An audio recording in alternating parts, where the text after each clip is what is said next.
Express delivers the article, I want to come home. German schoolgirl who ran away to join ISIS regrets joining terror. A German teenager who ran away from home to join the Islamic State ISIS has said she regrets joining the bloodthirsty terror group and just wants to come home to her family. The 16-year-old girl, identified as Linda W. from the small town of Putznitz near Dresden, is being held in an Iraqi prison and receiving consular assistance along with 4 other German women. She fled a year ago after flying from Frankfurt to Turkey before making her way to Syria. German broadcasters NDR and WDR and newspaper Swedish Zeitung said they had interviewed Linda W. in the infirmary of a military complex in Baghdad, and she told them she wanted to leave.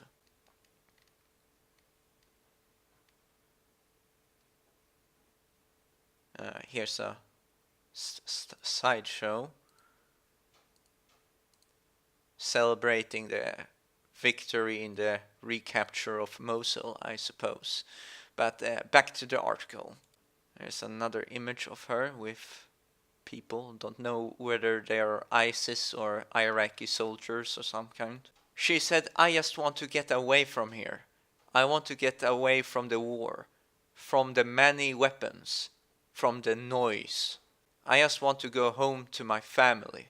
The teenager reportedly said she regretted joining ISIS, wanted to be extracted to Germany and would cooperate with authorities.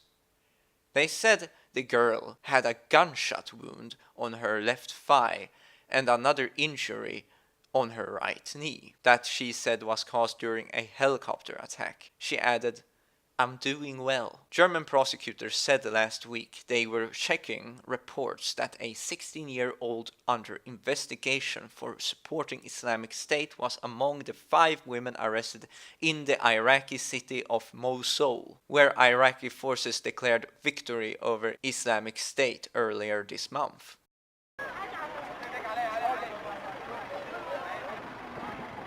Here we have women burning their cloth that they have been forced to wear, I suppose, by the ISIS.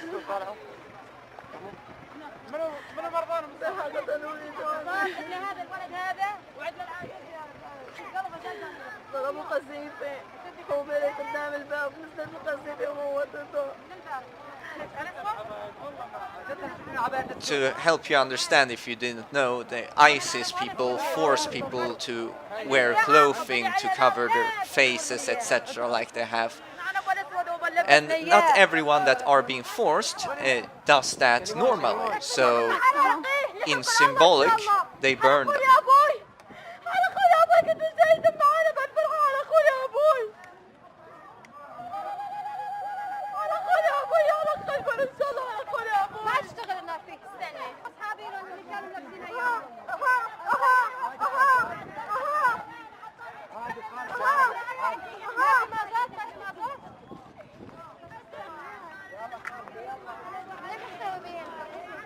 حبيبتي والله موتونا ابني قتلوه بجسمونا يم على بطنه ما يقدر يتحرك بس مشى على الصلاة ليش ما صلى يا يابا يا يابا يا يما يا يما المولد يعني عندي بنت ضيعتها ويلي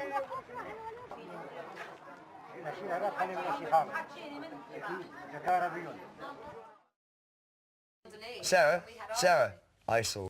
It's at least nice to see that they aren't becoming these so-called Islamophobes, or whatever to call it, because the left-stream media, they say, oh, you're an Islamophobe because you criticize Islam, but it's at least nice to see these people having the gall to denounce Islam and, just cut off all of my beard, do whatever. It's, an extreme for an extreme, but I think it's a symbolic good one.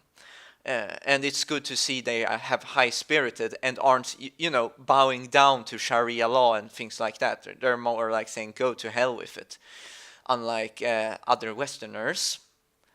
But moving on to the article, another picture of her. She looks really sad, and I don't know if people are holding her head like, oh, you watch at the camera, a smile, because they use pictures like these for propaganda, like, oh, look at her, happy German, she doesn't look very happy. Oh, Linda was unhappy, blah, blah, blah, blah. Of course, you can always add texts. Authorities in Germany who listed her as a potential terror suspect after her disappearance confirmed they are examining the photos of her captured in newly liberated Mosul to determine it is actually her. She was among 20 Islamic State followers seized after the city fell, following a 10-month battle, which left 25,000 jihadis dead, and Iraq's second largest city a sea of devastation. Linda W. was unhappy at home and turned to Islam. She soon began engaging with ISIS followers in the Middle East in the internet chat rooms, and was under the observation of German intelligence officials suspected of plotting a serious crime against the state when she fled abroad. She was caught in a tunnel system in Mosul with other women, some of whom were suicide vests and had automatic weapons. Comments unavailable. I think that's an important note. Tells people that they should not criticize. And it's not like, I think, protecting her or anything from comments. I think people should talk about these things.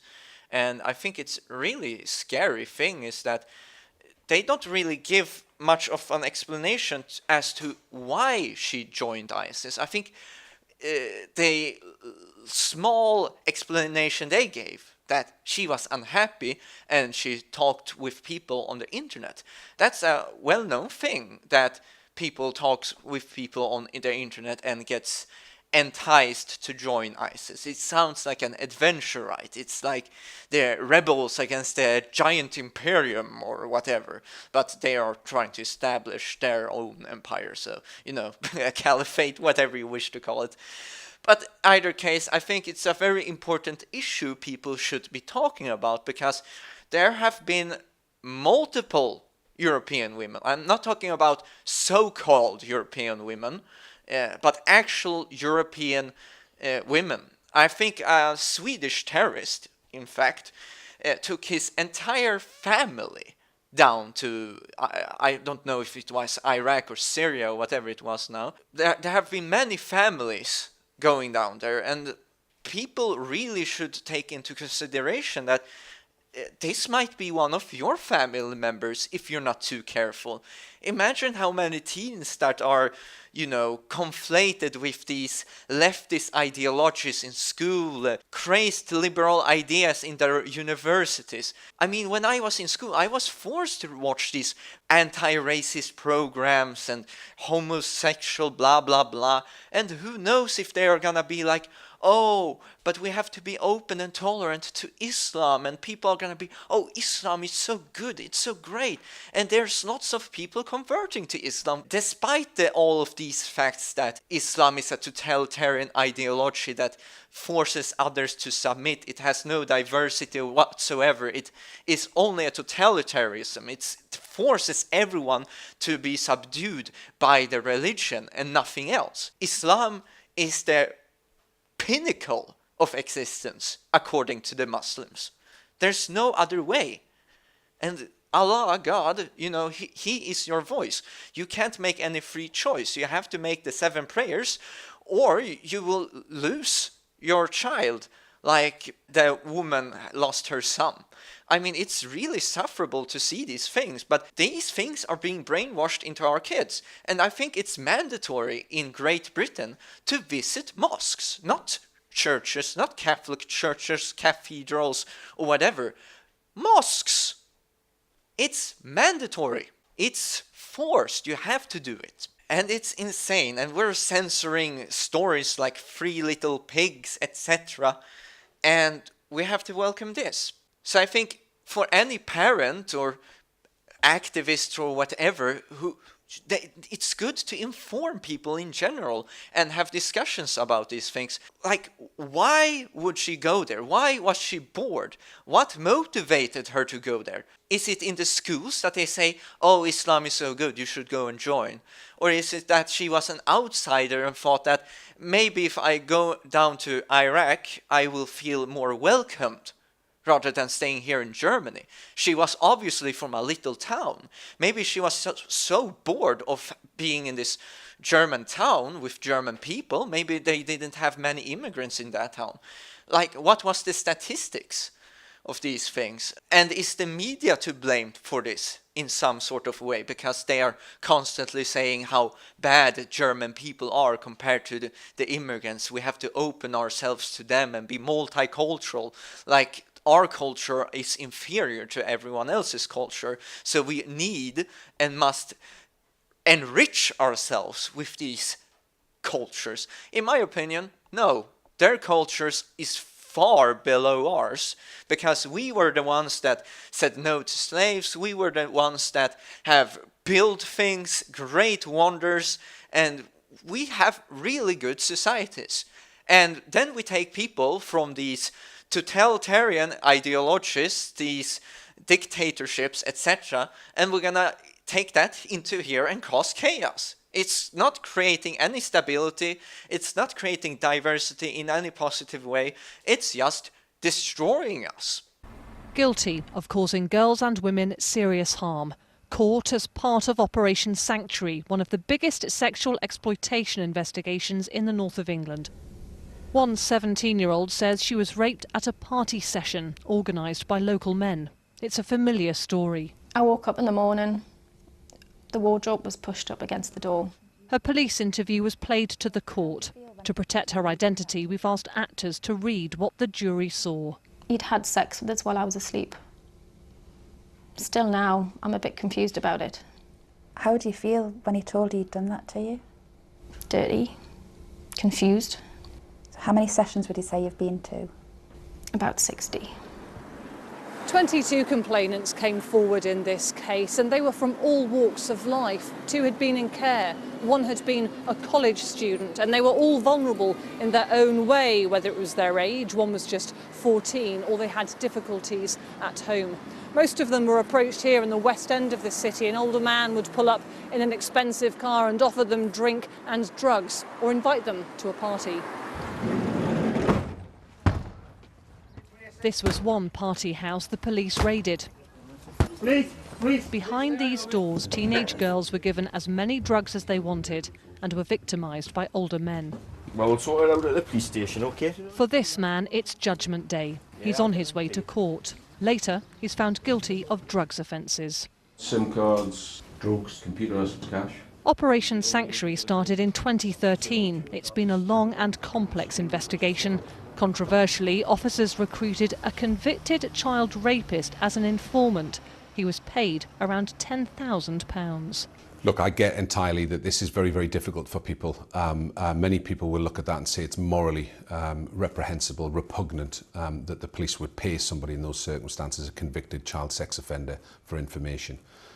This is the world we have to enter into, and it's shadowy, it's murky, it is full of risks. What I can say is this: the prize that we are seeking and that we gained in this case is that the information we gathered from that individual has put dangerous men behind bars. Most of the perpetrators were from Pakistani, Indian and Bangladeshi backgrounds. I mean, some of these men, they're stuck in their ways. This city councillor says leaders from all faiths could re-educate some local men to stop similar exploitation in the future. People should not be telling the Asian community how to live their lives or what to do. And it's quite important. It's just like saying to the white community that we should be talking about what Jimmy Savile did. We should not do that. However, there's a huge opportunity to talk about these issues on a regular basis of rights of women, and I think it's important to use religion, particularly Islam, to educate some of these people. But this could be a factor as to why she left to Iraq. I'm not gonna blame her for this. I'm not gonna say this girl, she's an idiot, because she's obviously been brainwashed in some sort of way that she is feeling so desperate she has to leave.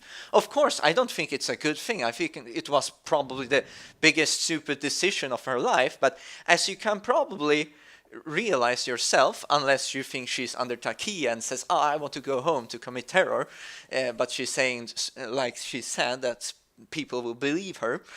I think she learned her lesson by going there and seeing what it was all about. Imagine a girl, I don't know her age, but she didn't sound too old. She was probably terrified, and she got shot and probably fell and hurt herself many times. Perhaps she was abused. I don't know the details, but it is just horrific to know that young girls would go through this to live a better life. And it is well known that people do run away from home. And is it bad parenting? Is it a bad social construction in society?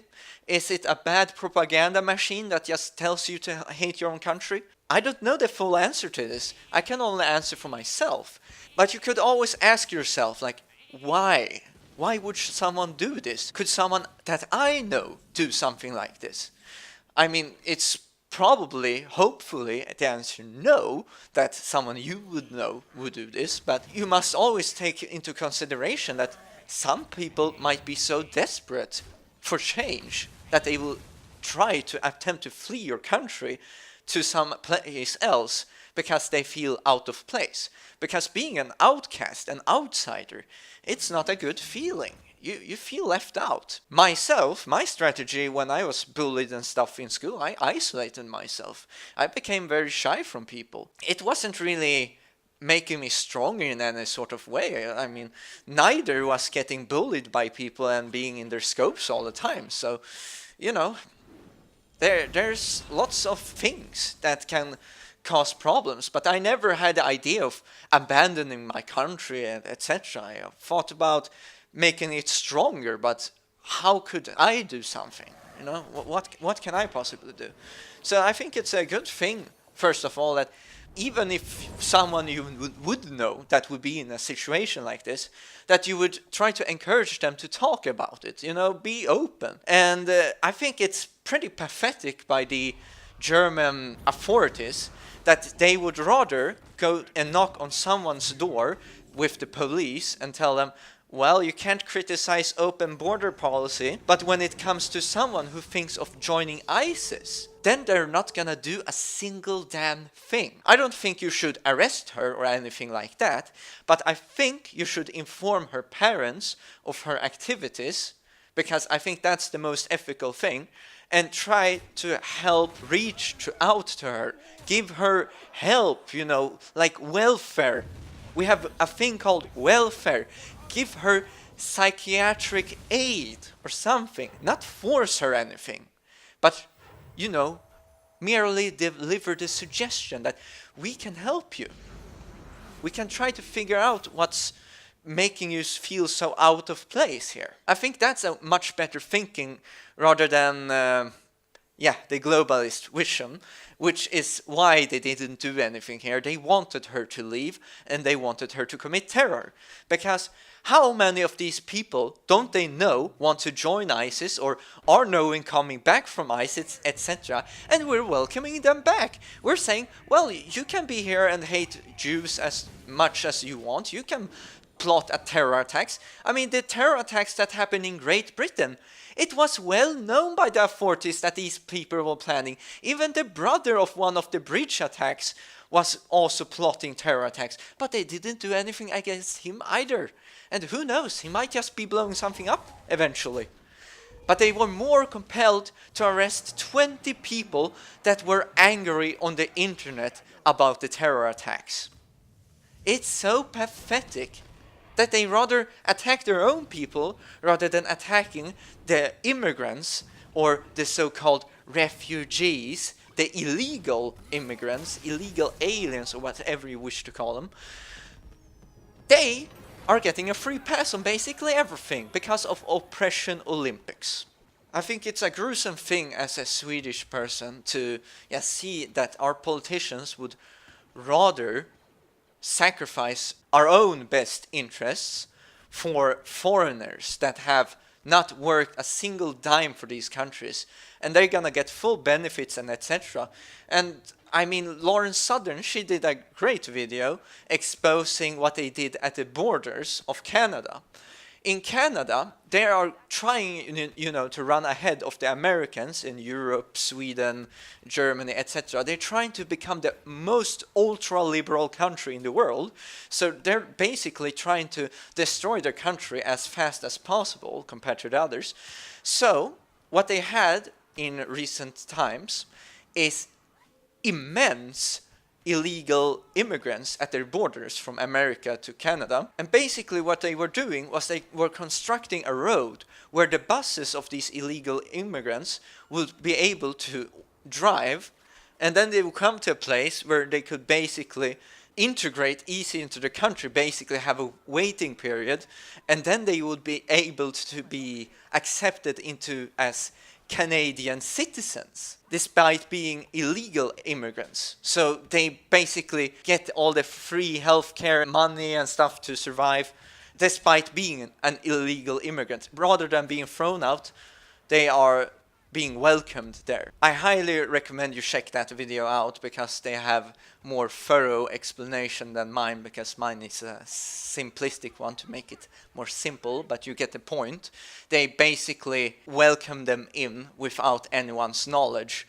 People are, expecting that people should be checking these illegal immigrants, etc. But the painful truth is that they don't. They don't check the illegal immigration. They have useless systems that just allows these people to get poured into the country. And even if someone has been deported, they can still come back and try again. I mean, there's no real punishment for these people that can come into the country, commit a crime, being sent back to their home country, then they come back and commit a crime, and then they're being sent back. It's like no real check on these people. There's no real, this guy committed crime here, he should be sentenced to jail, etc., and force the other country to take responsibility. But they don't. They just send them back. Hopefully Trump will change that in America, but he had a very interesting hearing with lots of family members of deceased people who have been victims of illegal immigration. We're calling on all members of Congress to honor grieving American families by passing these life-saving measures in the House, in the Senate, and then sending them to my desk for a very rapid signature. I promise you it will be done quickly. You don't have to wait the mandatory period. It will be very quick, Melissa, in honor of your father and others, okay? And in honor of Jamil. Thank you. It's time to support our police, to protect our families, and to save American lives. And also to start getting smart. So with that, I'd like to ask each of the families invited and some of the folks that I know and some I've gotten to know so well, I'd like to start with Jamil to tell just a quick story about how great your son was, perhaps what happened, so that other people can learn by it. And your son was an incredible young man, incredible student and athlete. Tell us about your son, Jamil. Yeah, in 2008, my son Jamil Shaw, we called him Jazz, was murdered by an illegal alien that was on his third gun charge.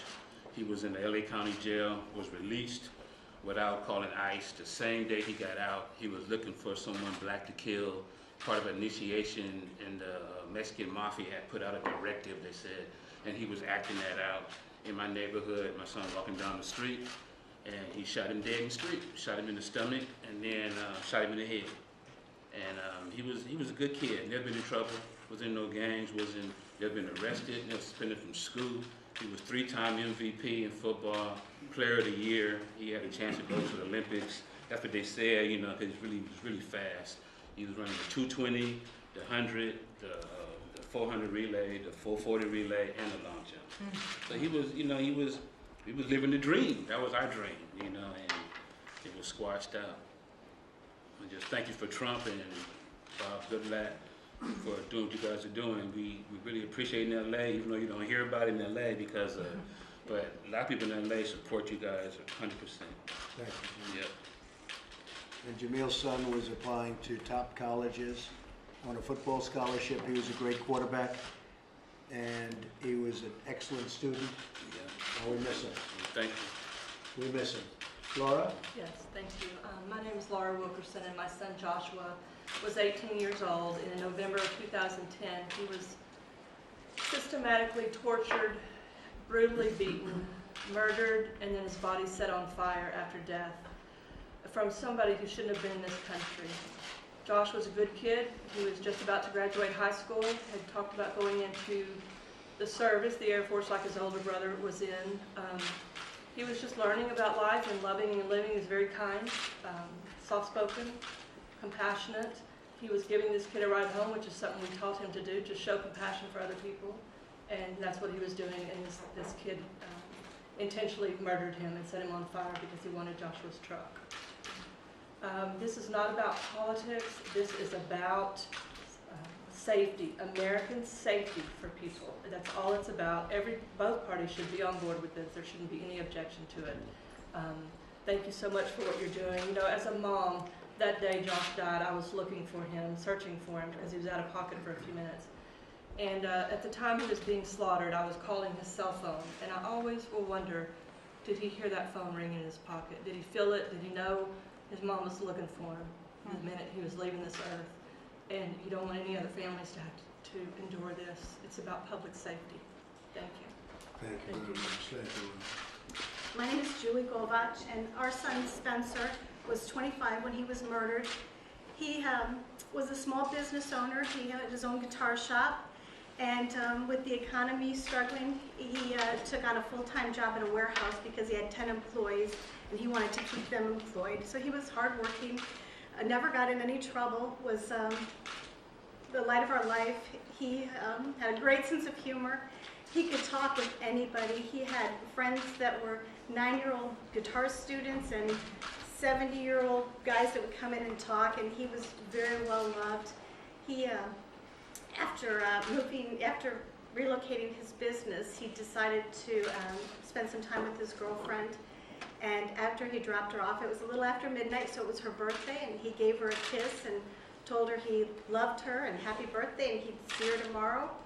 And he drove about 10 minutes and was waiting at a red light, and an illegal alien was in the progress of a shooting spree. Our son was the second of 4 shot that night. And we've lost everything. He was my only child. I want some action. If this would have been done years ago, my son would still be here. The person that shot him had been deported 4 times, was living and presumably working. We were never able to get a lot of detail on the person that murdered our son, and could just live and work comfortably in Houston, Texas, and that shouldn't have happened. I want action. I want some action so nobody else has to go through the loss that we feel. And while this guy was also in prison, he went to kill a rival gang member, and he could have received 20 years additional sentence, and he got the minimum 5 additional years. If they would have even given him half, it would have been 10 years, and I would still have my son. This is not anything you want anybody to ever go through. I want some action. I don't want anybody else in my family, and I don't want anybody else to feel what we have to feel. I'm just going to add this one thing to it. This killer had been deported 4 times. He had a 15-year rap sheet. Violent burglaries. The gun that he used to kill my son was acquired, and we now know, in a burglary 2 weeks prior to this. And he was just out fun shooting. And this is what some politicians in the country have decided is acceptable for us. It's not acceptable. While these politicians are sitting at home on the holidays, all warm and cozy with their families, most of us are at the cemetery. Okay. And it's just not acceptable. Thank you. My name's Mary Ann Mendoza, and my son, Sergeant Brandon Mendoza of the Mesa, Arizona Police Department, was a wonderful son, an amazing man and an incredible police officer. He had been given a job to clean up a south of town area. Drug dealers had overtaken a neighborhood. He became a modern day beat cop, met everybody in his beat door to door. They invited him in for dinners. He checked in on the elderly. He cleaned up the park. As you drive by the park now, families have now reclaimed this area, and they have barbecues, they have kickball games, they enjoy the park. And Brandon was on his way home on Mother's Day, May 12, 2014, from work after protecting his community. And an illegal, previously committed or previously convicted criminal had driven over 35 miles the wrong way on 4 different freeways in Phoenix, was 3 times the legal limit drunk, high on meth, and slammed head-on into my son and killed him.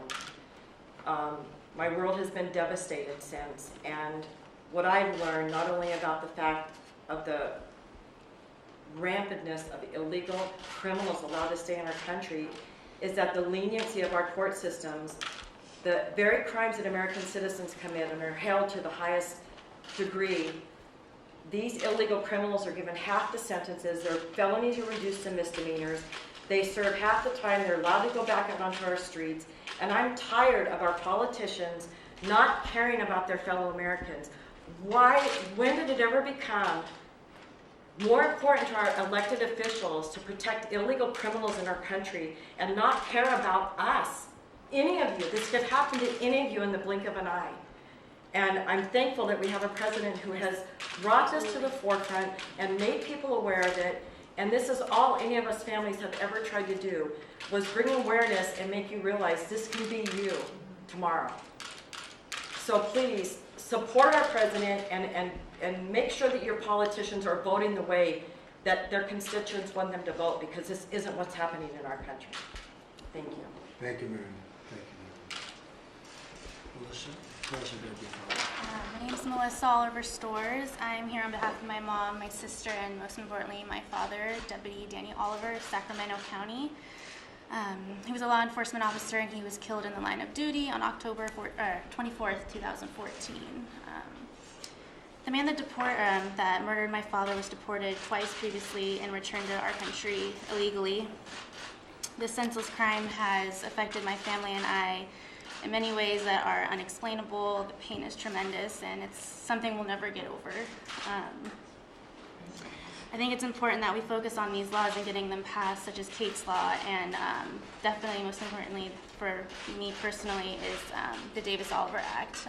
We need our law enforcement officers to have more information about these people that are in our country illegally, and so we can go ahead and get them detained, and so this can't happen to another family. A little bit about my dad. He had a heart of gold. He cared about everyone. He put everyone before himself, no matter what, whether it was me, my sister, my mom, and all of our other family members. He did whatever he could to keep us all together.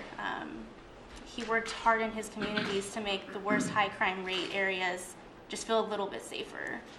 He did everything he could, and there's communities out there that still think of him and bring it to our attention that they're still thinking of him.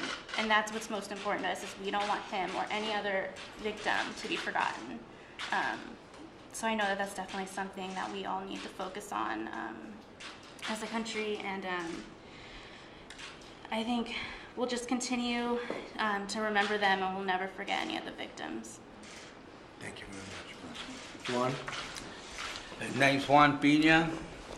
My daughter, Christy Sue Pina. She was murdered, she was strangled, stabbed, raped, sodomized. Her nude body was thrown in an artichoke field in the middle of winter. The person that did this, back in '87, he had kidnapped another 14-year-old girl. He tortured her, got put in jail, $50,000 bail, $5,000. He got out, went back to Mexico. This was in July of '87. In September, he came back. He kidnapped another one. Did the same thing, made just a little bit worse than the first one. Got put in jail again. Same thing, another slap on the arm, the hand, or whatever. And went back to Mexico.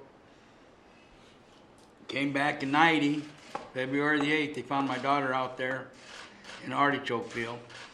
And he took off. They didn't catch him that time. He left, but they had an idea who it was. A few months later, he came back, tried to kidnap a little 12-year-old at 7 o'clock in the morning on her way to school. The system would have kept him the first time for what he did. I mean, he kidnapped, raped, everything. I mean, you don't get out. But I've gone round and round with the district attorney there in our county, and we don't see eye to eye in a lot of stuff. They wanted me to keep my mouth shut about a lot of things, but I don't. I'm my daughter's voice. And what I think that Mr. President here is trying to do is the best thing ever. And if you need a pen with a lot of ink, I got one of those too. And I'm all for everything that you do. We gotta put our people safe, just like they said over there. They protect them. That's not right. Americans first. Americans first. And that's not what's happening. Especially, I'm from California, so California, we're fighting. We're fighting. Believe me, they're so turned over there. They don't know which way they're going, but they're not going the right way, and they're against us totally. And we got to fight them with everything we got, and we got to get all these bills that he wants passed. Got to get them passed soon, not later. Now, and I thank you very much. Thank you, Warren. Beautiful. Thank you. Hi, I'm Michelle Root. My daughter Sarah Root was killed January 31st of 2016. She had just graduated from college with a 4.0. She was coming home after celebrating with some friends and stopped at a stoplight, and an illegal alien hit her going 70 plus miles an hour. He was drinking and driving, underage, street racing. He killed my daughter. She was considered brain dead on the 31st, so we always say that was her death date. She was an organ donor because she was such a giver. So her actual death date on her death certificate reads February 4th, because that's when her organs were taken. On February 4th, Eswin Mejia was sentenced with $50,000, not sentenced, made bond, $50,000. He posted $5,000 on February 5th, and he's never been seen since. This happens so often. In 11 weeks after it happened to Sarah in Omaha, Nebraska, it happened to another family. Another illegal alien hit and killed somebody while drinking and driving. I've met some incredible parents throughout all this, and we all agree something has to change. Why do we end up continuously losing someone? Why does nobody listen to us? Why does the death toll have to increase? Why do we have to continue to have victims of identity theft from illegals? Why do we have to encounter any type of violence? And I'm sorry, these laws that are trying to be passed, most of them are common sense. And until this happened to me, I thought this is what was in place. And to find out it wasn't was terrifying to me. And I am telling you, these congressmen and senators that don't vote for these laws, the blood is on their hands for the next victim and that victim's family. So let's make some changes. I thank God every day for President Trump and his support of us. I thank God every day for Congressman Young for the support I have in Iowa is incredible. It's never going to bring Sarah back. I have to be her voice, and you guys helping us get that voice out there has been incredible to our family and to Sarah. And she deserves to be known. She does not deserve to be dead. She was just starting her life at 21 years old with her criminal investigations degree that she had just gotten 15 hours prior to being killed. Now we protected Eswin Mejia. Now it's time to protect the American citizens. Thank you. Thank you very much. And everybody loves Sarah. And Sarah was the #1 student by far, they say, in her class. Graduated just prior to a horrible event, and she was the #1 student in her class. So thank you for being here. Would you like to say something? I'm Sabina Durden. I'm better known as Dom's mom. I'm a legal immigrant, and I did it the right way. I came here knowing I wanted to be here. I had to go through certain steps, so I did that, and I'm a proud citizen now. And I had one child, my son Dominic. I brought him with me. That's all I got. He was my only child. He was a funny man. He was working for the sheriff's department in Riverside as a 911 dispatcher, wanted to become motorcycle officer and then end up in the helicopter unit for Riverside Sheriff's Department. Never had any problems with my son. He was my best friend, my only family here. I have no family left. And on July 12, 2012, an illegal from Guatemala with 2 felonies, previous deportation, 2 DUIs, always got probation for it, never really served any time, didn't think our laws mattered, didn't care, turned his truck uninsured, unlicensed, unregistered again, turned it in front of my son and hit him so hard that he threw him in a wall, and broke his neck and killed him instantly. The guy tried to run away, but some Marines were behind my son and they stayed there and kept him there. And the first responders were my son's friends. They had to see his mangled body. The judge and the DA told me, don't worry, we got you. We got your back. We're going to fight for Dominic, and told me not to go to trial. They lied to me. So we went in front of a judge that already given the killer a deal. Gave him a misdemeanor without gross negligence. And somebody that wasn't supposed to be in this country, that had no right to be here, that had previous chances to leave, to stay out, and they had chances to keep him locked up, received 9 years, 9 months, and 5-year probation. And he served 35 days. If any one of us hurt somebody, steal something, we get more time than that. And Mr. President, since I had no family left, I wanted to commit suicide. My fiance didn't know. I wanted to go. I wanted to be with my son.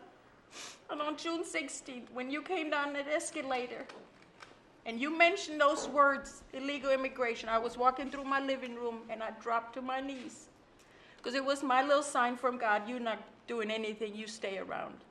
And then a month later, I met you personally in Los Angeles, where you were the only one that ever met with us and became our voice. So you're not only my hero, my president, you are my lifesaver. I wouldn't be here without you.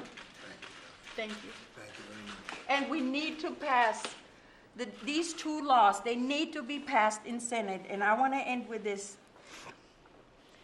Like Michelle said, anybody who votes against or doesn't vote on these laws that protect your families, your future generations, your grandkids.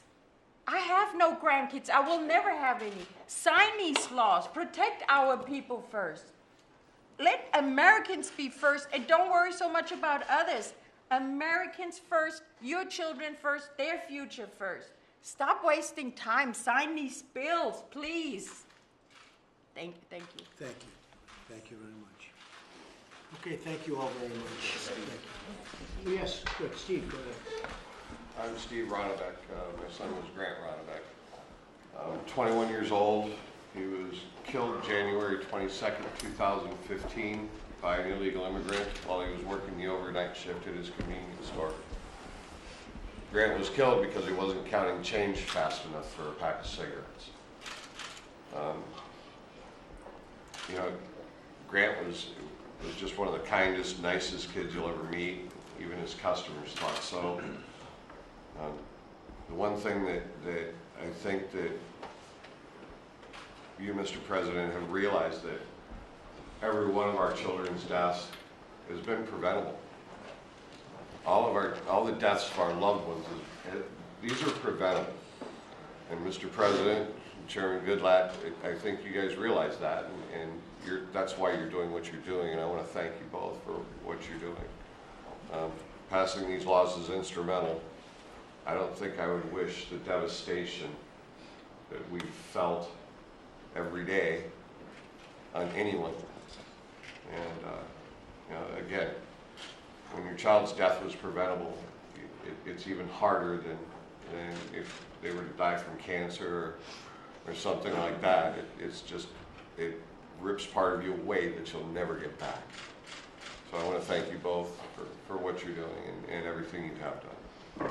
Thank you, Steve. And the fact is, you're right. They were all preventable, every one in this room. Totally preventable. And I appreciate you very much being here. Thank you very much. And thank you to all. Thank you all. Thank you very much. Thank you. And it was just painful to hear that they believed they had a system that would protect them as American citizens, because it's an obvious thing, right? You should have border patrols that secures your borders, not let people in with diseases and who's undocumented. They just allow them in during the Obama administration. I mean, even if they had diseases, they were ordered like, stand down, don't chase them. Just let them pass through. It was insane. And then these people are just, they lose everything. They become suicidal. It's horrific to hear that we in our countries that aren't really being touched by war, I mean, they are being touched. I mean, perhaps our armies are in different countries, but we don't have like an occupying force in our countries, right? So why should we have to feel the pain from these people that wants to come here and commit atrocities? We shouldn't, right? But we have to, because we have to be tolerant. Diversity is our strength, and that's basically the only thing that this Justin Trudeau can explain is a positive thing for Canada's future, why they should take in immigrants, etc. It's pure insanity, and it's not working. Eventually, their economics will collapse, and the country will be in a Great Depression eventually. I mean, it's just a matter of time before all of this would backfire. And I mean, there was this Södertälje festival, and it was a festival in my hometown, and in this festival it was so many immigrants. It was just Arabs everywhere. You could barely see any Swedish people, perhaps at the bar sitting and drinking, and it's just sickening. Like, oh, this is Sweden, right? No, it looks more like Iraq or Syria. It doesn't look like Sweden. Gosh.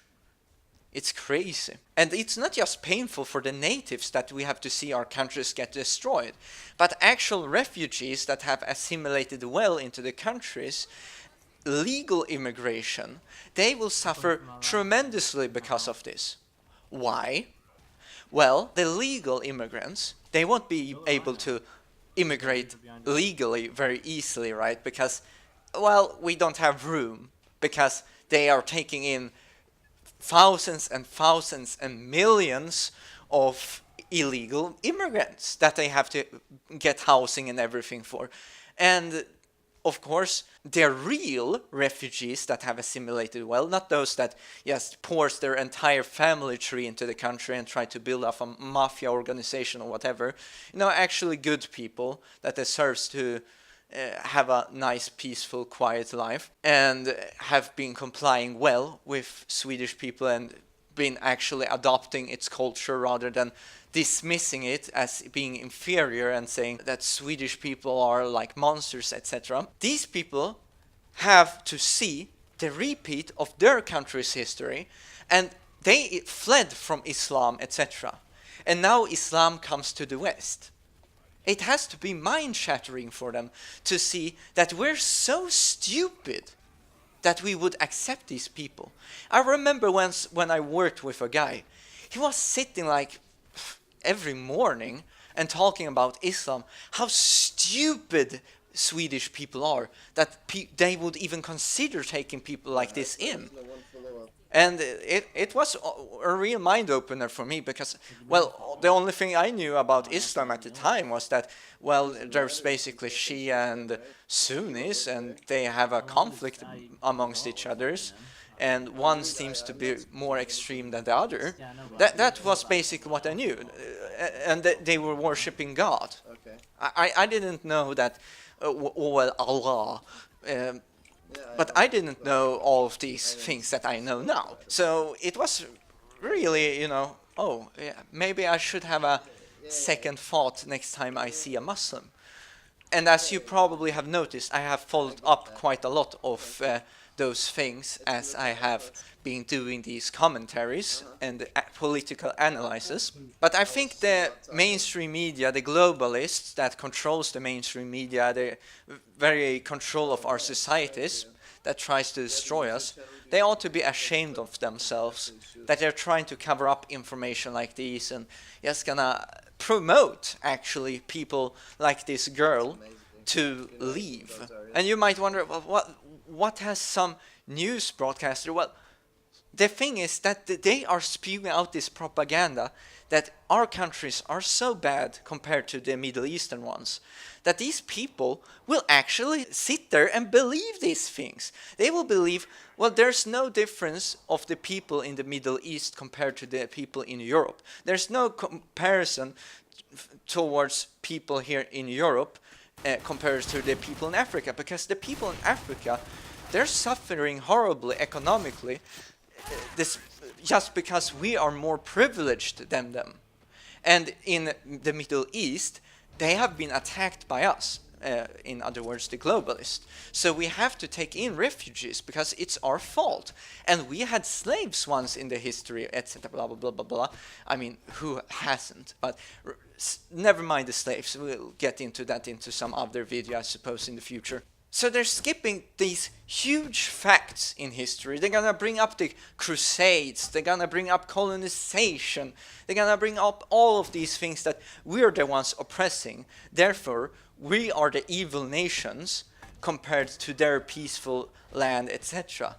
But the reality is completely different. It's not like Africa is doing well. I mean, we can donate billions and billions of dollars. We can take in as many as people as we want. We won't make any difference there because they will still have dictatorships that won't allow their countries to grow. They aren't builders.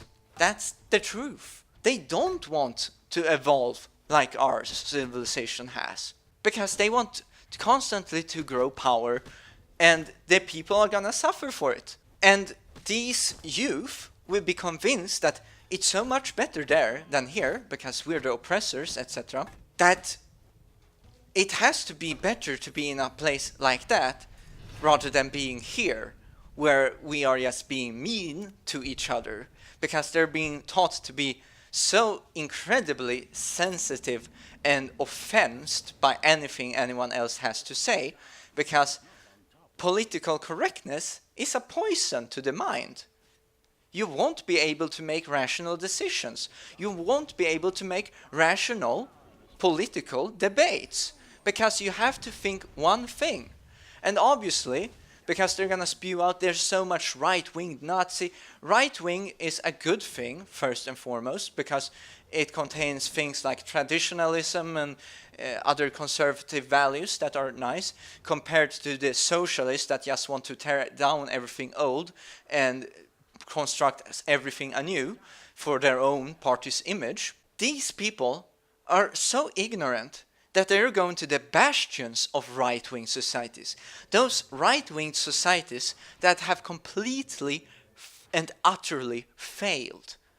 Because if you look at Islam, is it left or is it right? I think it's the extreme conservatism. I think it's so conservative, it's too much. A society should evolve, it should adapt. But Islam forbids adaptation. It forbids evolution. And as you saw these dress codes, it's a cultural mess. because it doesn't actually say in the Quran that you have to have a hijab, etc. But it's a cultural thing that has been manifested into people's minds that, oh, we have to have it. Because in the Quran, it merely says as a suggestion, because women would look better in it, and it would be more humble of women to hide their beauty, etc. It's not a force of demand, but I guess people might interpret it as, oh, but we have to have it because Muhammad said it would be nice. So therefore they're gonna listen to this bloodthirsty, crazed sycophant, and because of that people are gonna listen to it naturally, because they revere him as God, literally. Because they could literally remove the Allah Akbar quote and say Muhammad Akbar, because they're just worshipping a man, and they're blind enough to not realize it. And well, if you want to see people's pain, you saw people's pain in that little video in the middle of the article. That's the real victims of this war. They are still in their countries. They're in desperate need of help to get their homes back, to get their society back working so they can go out and work and have their family lives and not to have to bother with this war stuff all the time. It's just sickening to me that people would argue that we should not go into Syria and help them. We should storm down the Syrian regime. I mean, people like the globalists, George Soros, whatever, Merkel, etc., all of them would say all of these nations like North Korea, Russia, Syria, Iran, etc., are regimes. They're not democratic in any form of way because they don't like them, because they're standing in the way of their globalist vision. But of course, some of these countries may actually be regimes, mainly North Korea. But considering how America calls out for the impeachment of Trump and wants to get rid of a democratic elected leader, I think that sounds much more like a regime type of government. But yeah, let's hope civil war and devastation won't occur in America, and let's hope that Donald Trump can clear out the swamp, even though it seems that he may be drowning in it at times. But let's hope that his brilliant mind will be able to pinpoint those traitors and get rid of them once and for all, because the American government have been continuously growing and growing and growing, and the American government have been basically the center of the globalist platform. It has been the policeman of the entirety of the world. And if you look into across the globe, which conflict haven't they been in?